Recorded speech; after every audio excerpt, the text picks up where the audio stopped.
I'm Richard Clarke. I record these talks every day as a way to deepen my inquiry. Listen each day and deepen your own practice. Welcome.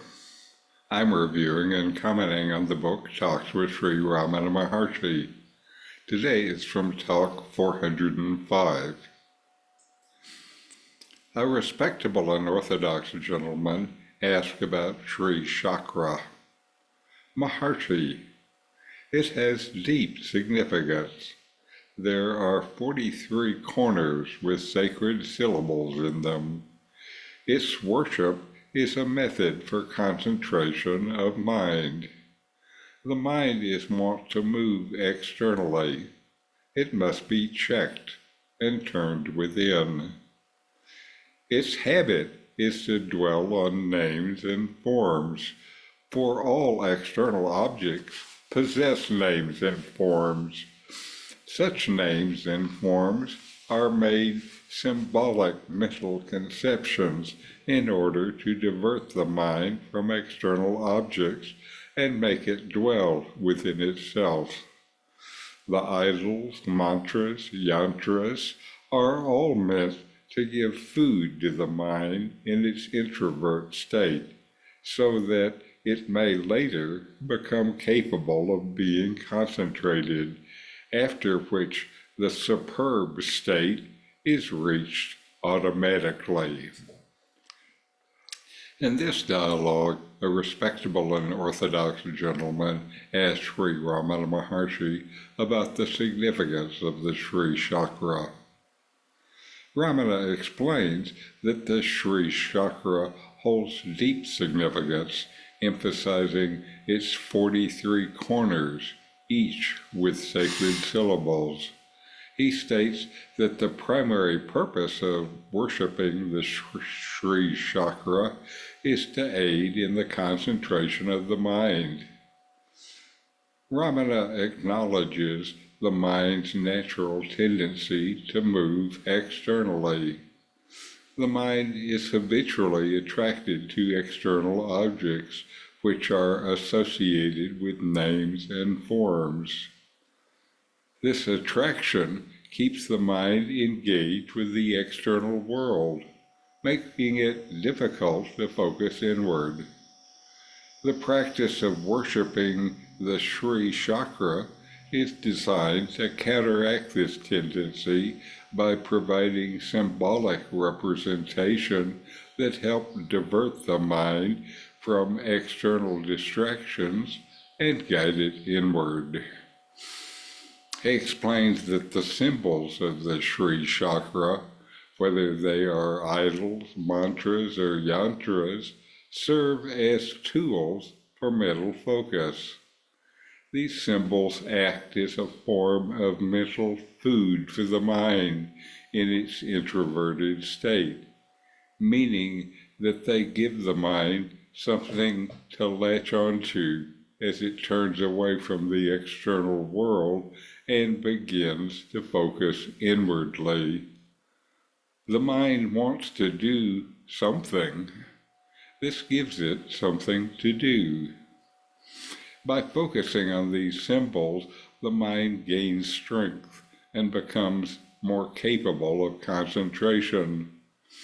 This is not the inquiry, but rather is preparation for inquiry. The same idea is present in many other forms of preparatory practice. Give your mind something in which to be absorbed. So you, so to say, get the mind out of the way so you can inquire.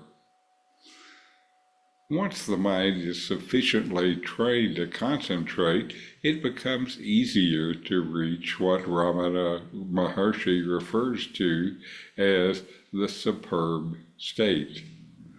This state is the ultimate goal of practice, where the mind, having turned inward, concentrated, and become silent, you transcend any need for symbols and enter a state of pure awareness.